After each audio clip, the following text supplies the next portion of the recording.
The purpose of this presentation is to show that the conspiratorial view of history, particularly of recent history, is the correct view. That there is a secret and powerful combine at work today, that it constitutes the unseen government of the United States, and that it properly can be identified as the capitalist conspiracy.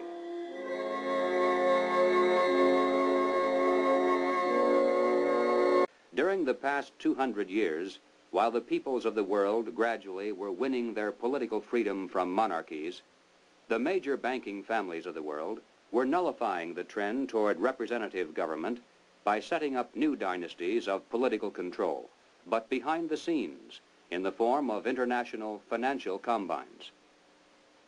These banking dynasties had learned that all governments, whether they be monarchies or democracies, must borrow money in times of emergency, and that by providing such funds from their own private resources, with strings attached, of course, gradually they could bring both kings and democratic leaders under their control.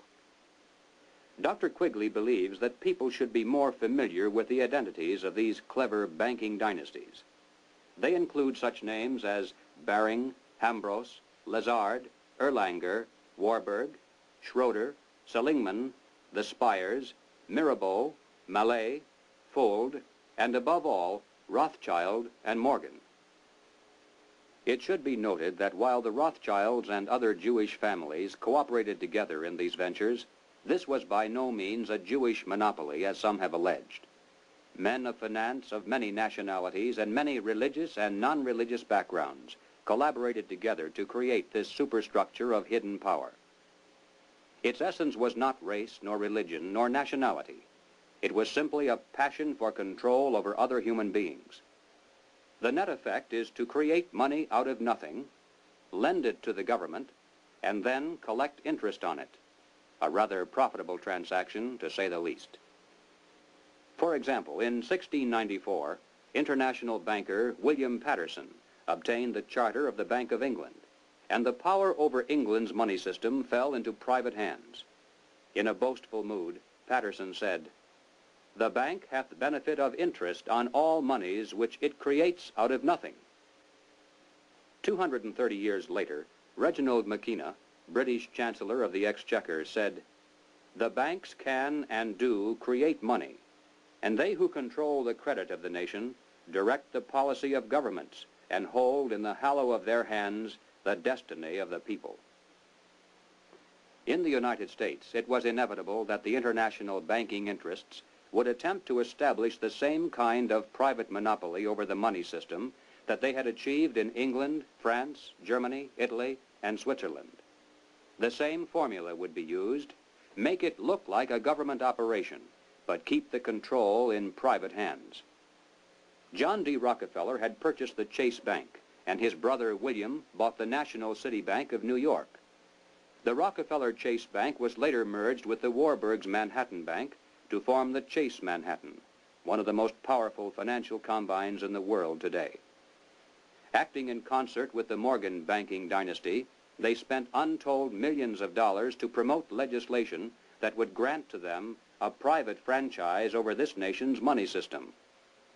To sell this scheme to the voters, the monopolists created the propaganda line that the proposed banking law somehow would work against the monopolies. Politicians took up the cry, "Banking reform," and "Down with Wall Street."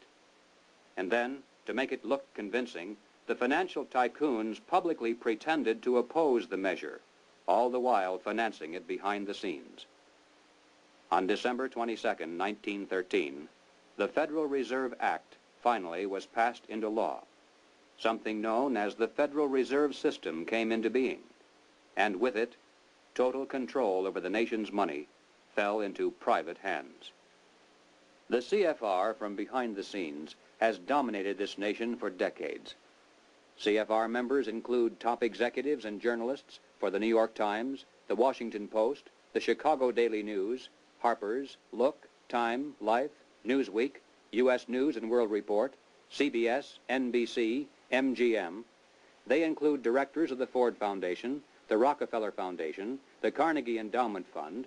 They include Presidents Hoover, Eisenhower, Johnson, and Nixon, Secretaries of State Stettinius, Atchison, Dulles, Herter, and Rusk, a fantastic percentage of the President's cabinet, undersecretaries, the Federal Reserve Board, ambassadors to other countries, Supreme Court justices, and presidential advisors.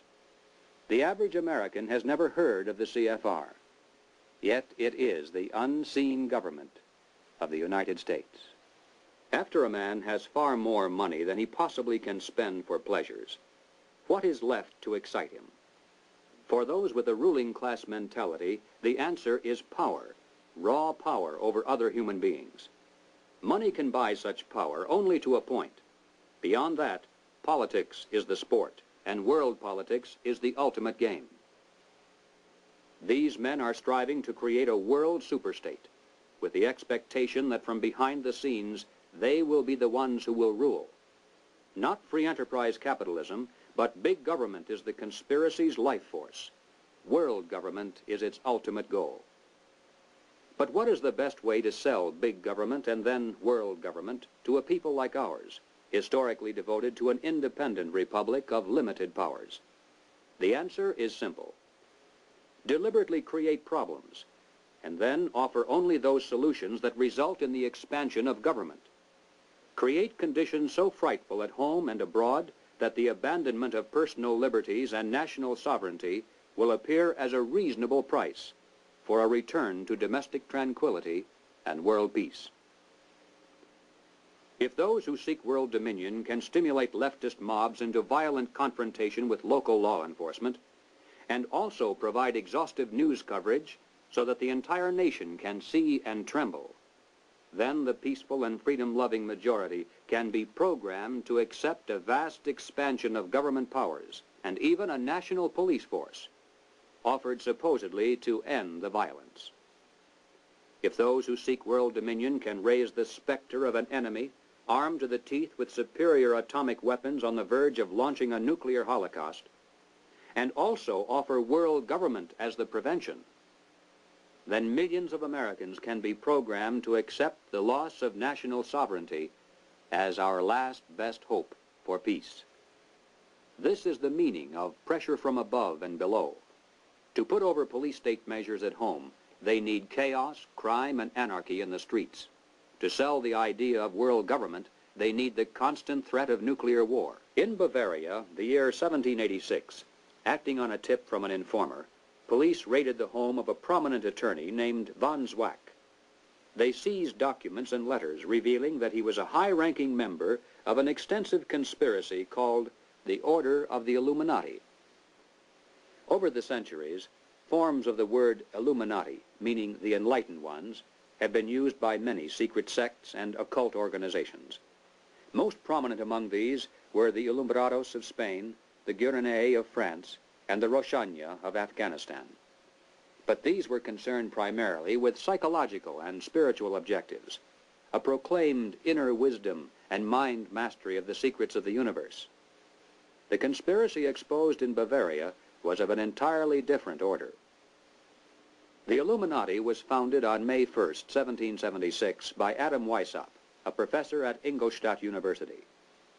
Weishaupt obviously had been a serious student of the occult, for many of its bizarre features and symbols were incorporated into his organization.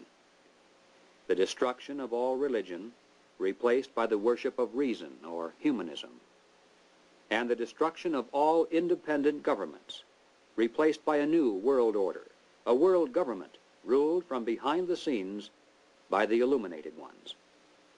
No conspiracy can stand the light of exposure. No conspiracy can rule the masses without the tool of an extensive government bureaucracy. And certainly no capitalist conspiracy can long survive without control over the nation's money. Expose the conspiracy. Reduce the size of government. Return our money to a standard that cannot be manipulated. This must be our response. Yes, the hour is late, but it is not too late if we are realistic in our efforts. As Americans, we can still speak out without fear of imprisonment. We can still join together into patriotic groups to multiply our effectiveness. We can still challenge the establishment's candidates. We still retain that remnant of power to regain control of our own government.